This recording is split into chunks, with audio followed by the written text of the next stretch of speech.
And for more on the crisis, we have Akhilesh Suman joining us. Well, Akhilesh, as the situation is escalating and India is strongly reiterating its call for dialogue and diplomacy. In fact, in the last 48 hours, Prime Minister spoke to 8 leaders of the Gulf nations, with India closely monitoring evolving situation. Yes, Nipakshi, it is a really terrible situation. I myself is getting so many calls from people, acquaintances, friends who are staying in Gulf countries. They are afraid. They are scared of whether their life is secure and safe or not. So I think that so many migrants, 10 million Indians are living there in the Gulf region, and they are not refugees. They are real workers. They are contributing in the development of those regions, and they have no security. So in that situation, Prime Minister Narendra Modi and External Affairs Jaishankar has been talking to leaders in the Gulf to ensure the security and safety of the Indians who are living there. So I think that in that endeavor, only you have seen that some flights have started coming from the Gulf regions to Indian different, airports like in Mumbai and Delhi. Someone may also come on Amritsar.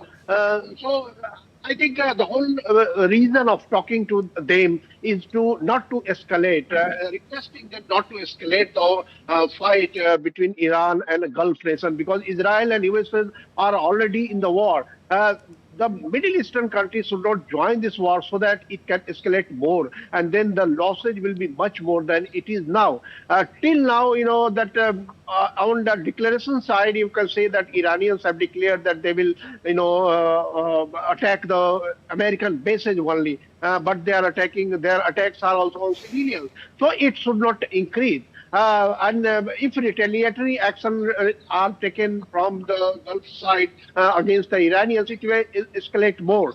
So that is the reason why Prime Minister Narendra Modi is telling that use the dialogue and diplomacy methods to resolve the issue, because there has been enough of conflict in the world. We have been seeing right from Russia, Ukraine to Gaza, Israel, and now it has come to Iran versus others.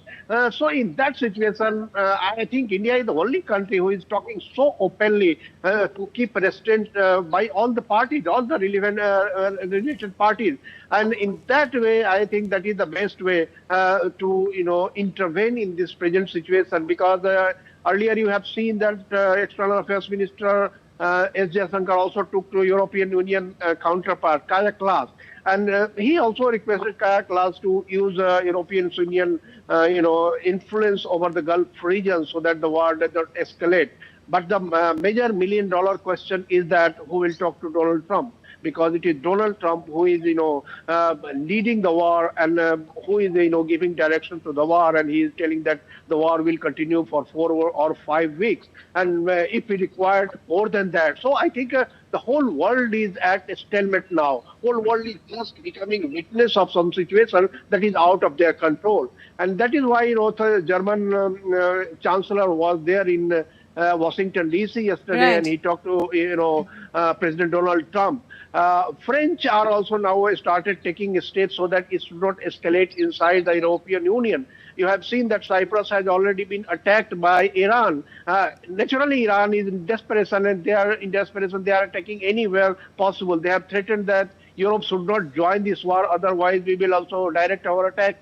So in that situation, I think all parties need to come forward, and that is why I think talks have started taking place between Germany and Donald Trump. And now let us see that whether other leaders also go there and talk to Donald Trump, because there has been a tariff war between Europe and America too. And that is why there is a distance between Europe and America in this point of time. And you see that NATO Right. is not on board with America in this point of time. European Union is not on board with America in this point of time. So there is disjointed situation in the whole world. So I think if someone goes and talks to Donald Trump, but in what way Donald Trump is being persuaded, it is $1 billion question to see. Absolutely. Thank you so much, Akhilesh, for all those details.